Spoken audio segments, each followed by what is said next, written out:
பாரம்பரிய நெல் போட்டா அதிகம் நோய் விழுவாது.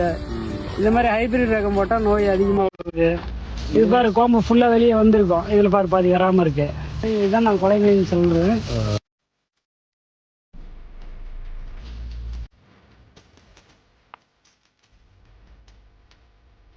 மார்க்கெட்டிங் பண்ணா மட்டும்தான் விவசாயம் பண்ணா காசு, இல்லைன்னா காசு கிடையாது.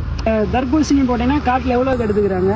கிலோ 5 ரூபாயில இருந்து 6 ரூபாய் 7 ரூபாய் அவ்வளவுதான் எடுக்கும் காட்டுல. ஹோல்சேல் ரேட்டுக்கு அவன் விற்கிறது கிலோ 20 ரூபாய்க்கு விற்கிறான். இப்போ ஒரு 10 தென்னை மரங்கன்னா ஒரு மரத்துல ஒரு நாளைக்கு ஒரு 50 காய் இறத்தா போதும், வச்சு விற்கலாம். எலுமிச்சம்பழம் பழம் இப்போ வீட்டில் வச்சிருமா, இது எல்லா பழமும் நான் யூஸ் பண்ண போறது கிடையாது.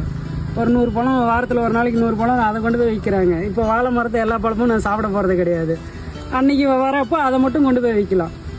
முருங்கக்காய் நம்ம வீட்டு தேவை ஒரு 4 மரம் வச்சிருக்கேன், வீட்டு தேவைக்கு போக மிச்சம் இருக்கிறத கொண்டு போய் விற்கலாம், நல்ல விற்கலாம். அந்த மாதிரி தான் இப்போ பண்ணிருக்காங்க. நல்ல வருமானம். அங்கே விற்கிறதோட இங்கே சந்தையில் விற்கிறாங்க. பனைமரத்தை விட்ட பஸ் ஸ்டாப் இருக்குல்ல, அது உழவர் சந்தையோ மார்க்கெட்டுக்கு எடுத்துகிட்டு போய் விற்றா டபுள் லாபம். இது எவ்வளோ வந்துச்சு? 27,000 வந்துச்சுன்னு தைரியமாக சொல்லிக்க வேண்டியதுதான். விவசாயம் பண்ணலாம், சொந்தால இருந்து பண்ணணும். கூலி ஆள் கொடுத்து பண்ணா லாபம் கிடையாது. நாமளாவது இறங்கி வேலை செஞ்சா மட்டும்தான் லாபம்.